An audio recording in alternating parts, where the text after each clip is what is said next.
Hi, I'm Sam. And I'm Evan. And this is THA, the Horror Appraisal. And we're bringing you another review today of two movies. That's right, Insidious and Insidious Chapter 2. Why Chapter 2, you say? Because, well, we feel like there's going to be three, right? Oh, yeah, I mean, I think everybody probably feels that way. Yeah, so the first one is about this family in a new house, kind of having a new beginning, and they discover some kind of creepy, haunting things going on.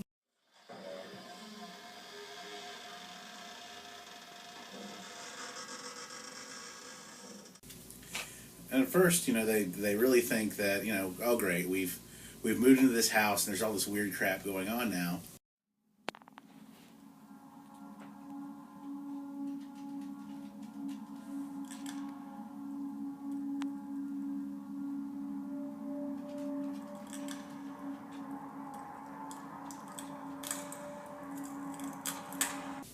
And so they move, because that's easy to do these days. Get a new house, sell another one. And they move, and sure enough, the occurrences are happening to them at their new place too. At which time... Well, their son Dalton goes into a coma. Dalton? Dalton. Dalton. Dalton. Dalton! And they can't get him up. The hospital, there's no reason for him to be in a coma. There's really... He's alive and he's healthy and there's no diseases or anything. There's no, brain damage, but he's just in a coma. Right. But there's all kinds of haunting things going on at the same time. Yeah, I mean, sorry. I was just trying to gather my thoughts about a couple of things. Yeah, so basically, they move into this house. He goes to sleep one night, and he doesn't wake up. And parents find out that the child, has this ability to astral project. Well, they find that out after they enlist the help of some paranormal experts, but they bring in these paranormal experts, right? And they find out that there is things going on, like, for instance, the guy's using this spectral type of camera, and he sees these little girls that are kind of haunting, which is kind of funny, because they're looking at him, and all of a sudden, bah! They got the smile, the creepy James Wan thing that he does. Yeah. Crazy music cue with a face change. Which that kind of, it's kind of horror movie that we see a lot of these days. And Insidious isn't necessarily an exception to that. Insidious does have a lot of, noise-based scares, very sudden boos that stay with you. But I think it's probably, as far as those types of films, I think it's probably one of the better ones to come out in the last few years, just because I think it's got some original concepts there. In the early 2000s, early 21st century, we saw a lot of movies that relied heavily on nothing other than a boom, scary. But with these movies, you have a lot of build-up, a lot of suspense and genuine storytelling, and the music cues harken back a little bit to Exorcist and those types of music cues when they were actually used to support something visually scary or concept scary. And so when Elise comes around, Elise, who's played by, of course, the great Lynn Shay. The doorbell was working. I'm sorry. Nightmare on Elm Street fame. Look her up if you don't know the actress. Look her up on IMDb. She's been in a lot of gems, and you're going to say, "Oh, I remember seeing her in that and that." Great, wonderful woman. We had the pleasure of meeting her. Most down to earth, probably one of the nicest people I've ever met. She's incredibly sweet. Incredibly. She was very tiny. She was. She's like this tall. But you get the sense that she's somebody that you would enjoy hanging out, and her characters are so much... I think she gets to live out a lot of her darker tendencies on screen than she does in real life. I agree, yeah. So she spends her life being very kind and loving, and then on screen she gets to be kind of eccentric and quirky and weird, and do things that she wouldn't do in real life. So really, Lynn Shay's kind of called in to help this child who cannot wake up, to help him, come back to his corporeal form. And that's when, of course, we're told that he can't come back because he's gotten lost. He's gotten lost. He's stepped away from his body while he was asleep and gotten lost. And astral projection is one of those things that hasn't been addressed too much in in a lot of well-known scary movies. We haven't talked about astral projection so much. No, that's what I was talking about earlier. As far as originality goes, there's possession movies and things like that can sometimes be a dime a dozen, but Correct. With this, I think this was a really cool concept. As far as it wasn't necessarily a demon didn't just choose this child who had this innate ability to astral project, became part of this other plane of existence, and then he was noticed by malevolent forces since he was kind of shining a bright light, right? They said he gave off an energy, a light. Yeah. Kind of like a beacon. Yeah. So they can kind of pick up on that and. Well, the images that at least picks up on immediately is this dark entity. Like she talks about how does she talk about how there's different entities in the house, but there's one in particular that's really dark. Yeah. And he's basically a demon. Malevolent. He's is malevolent. the word she uses, yeah.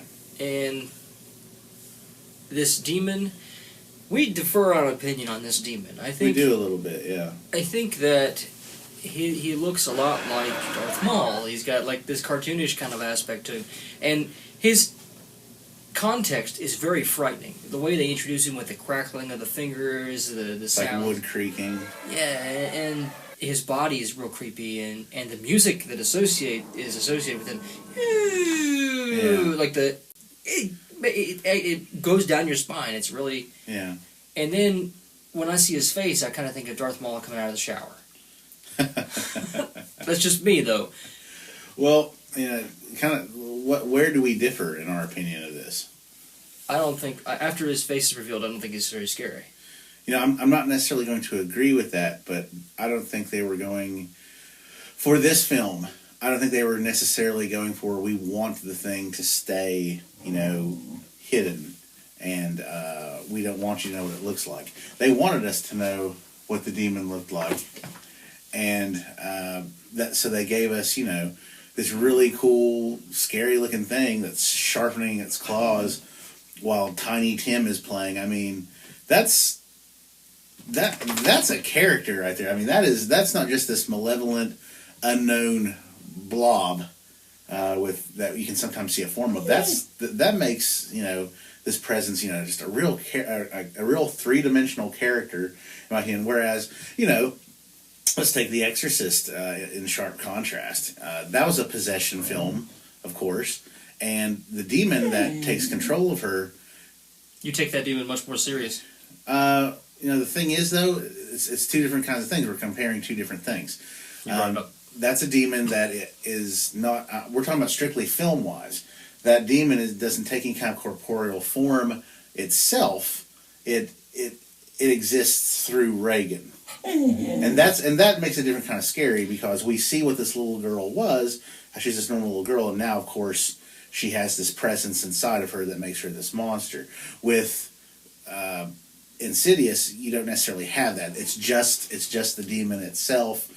It can control him, but it's not actually inside of him. And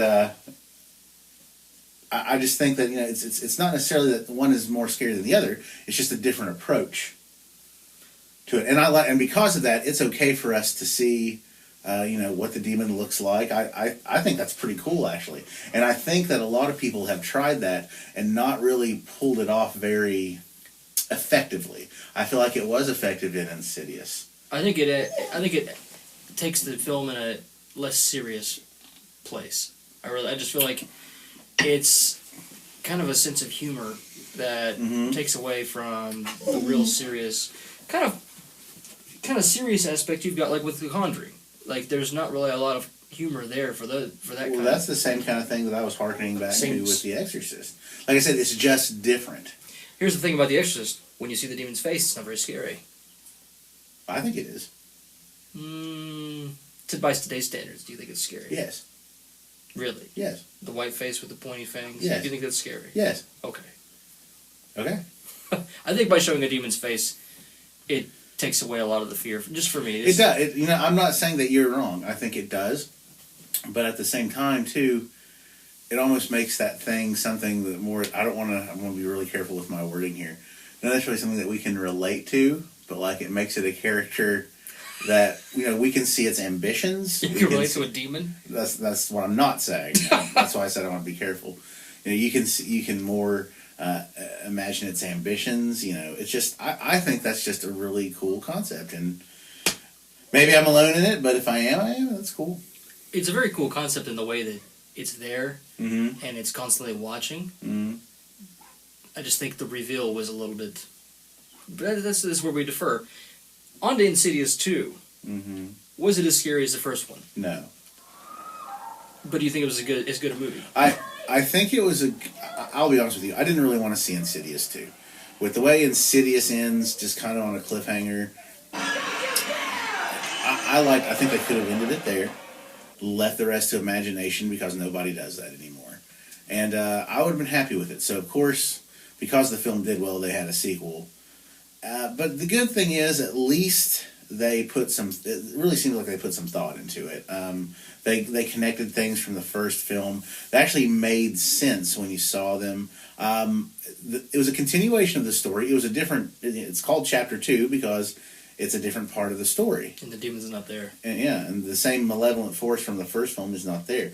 And it was still very enjoyable, I found. But, spoiler, you find out there's a much more malevolent force in the first one that's the real character.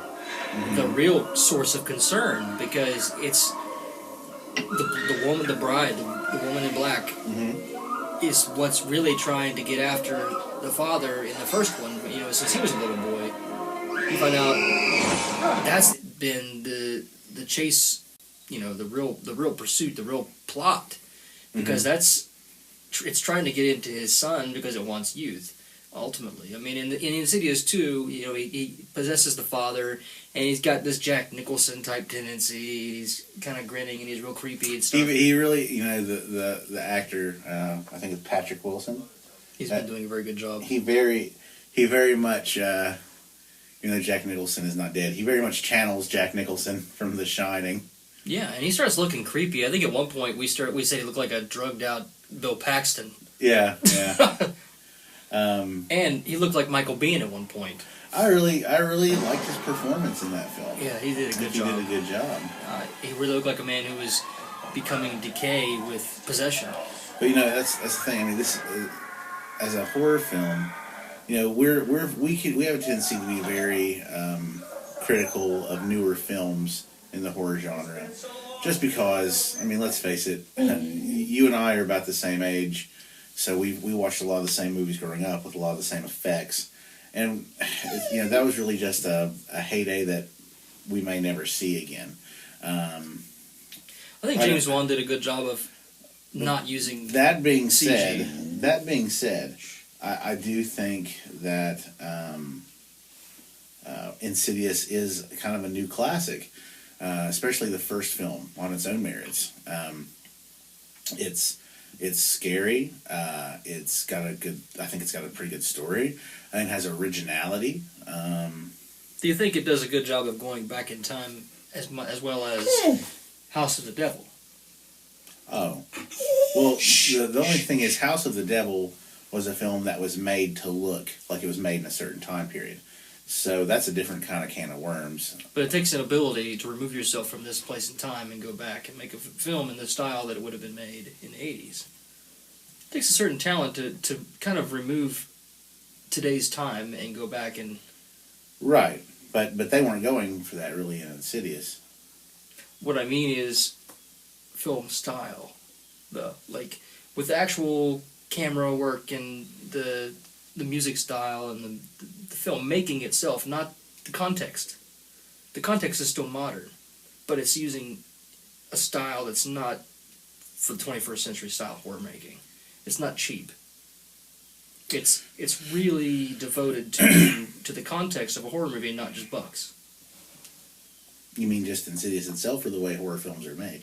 Now? I mean the way James Wan is handling Insidious 1 and 2. Okay. The way he handled those. I think it took a talent to make a film in the style of an older era, but leave the modern context. It's been hard to make a movie these days in a modern context and not have a modern style of filmmaking that's really cheap and generic and too abrupt, I think, just to get finished.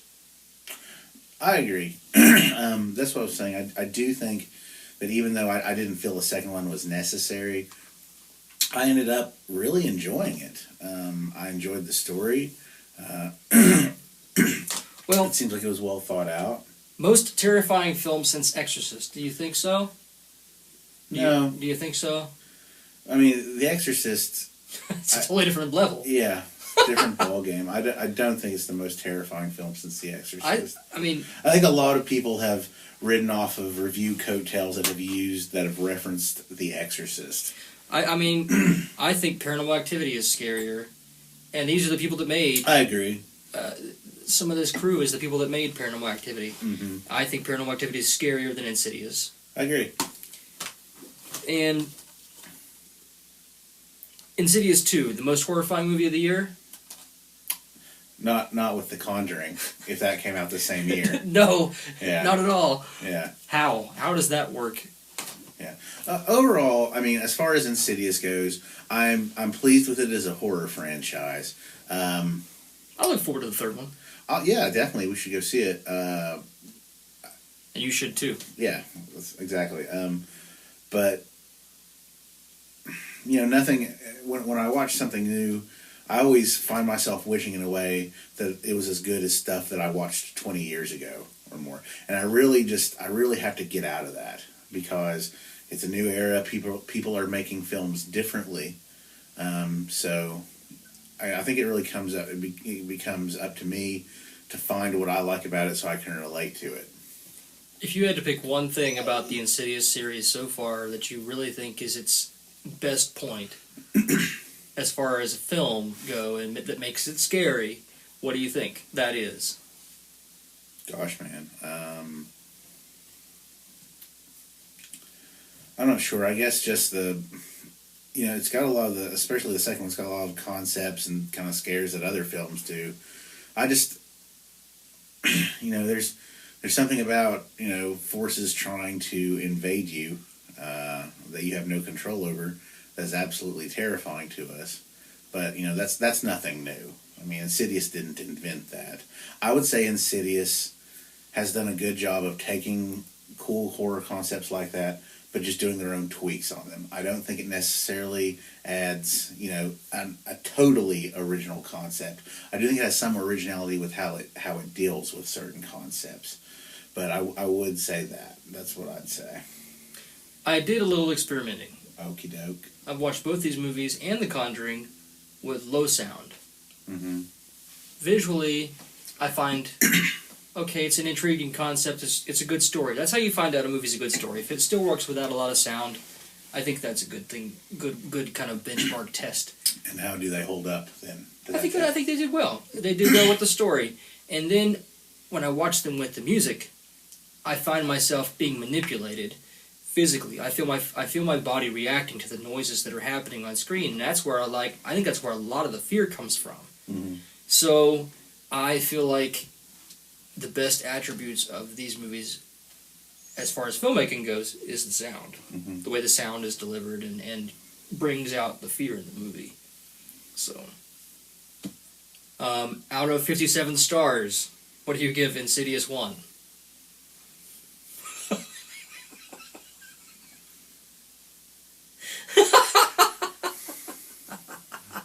As far as a horror movie, I'd give it a B-. B-? Yeah. Which translates to like a 45 out of 57? 37? 37? That's like a C. That's not, I don't know, 40? 40? I have to go around 40 myself. Okay. Because, you've got a lot of legendary films out there, so. But 40 is not bad at all. We are very very hard on films. We'll watch stuff that's 12 stars. So I would probably give I would probably give Child's Play like a 40. So, Yeah. and that's a good classic. Yeah, that's a great film. Yeah. All right. We are TAHA. Thank you very much for watching this. We hope that you go out and watch, if you haven't already, that you go out and watch Insidious 1 and 2. It's worth your time as a horror fan. If you have any questions, put them in the comments section. Hit us up. All right, yeah, please, guys, and we're going to be making some more videos soon. So please watch. Please add comments. And if you have any requests for films you want to review. Yeah, we'd love that. Trust me, we've got a library between the two of us of thousands of movies. So tell us what you want to see, and we'll make it happen. So this is the Horror Appraisal. I'm Evan. I'm Sam. You guys have a great one. See ya. Bye.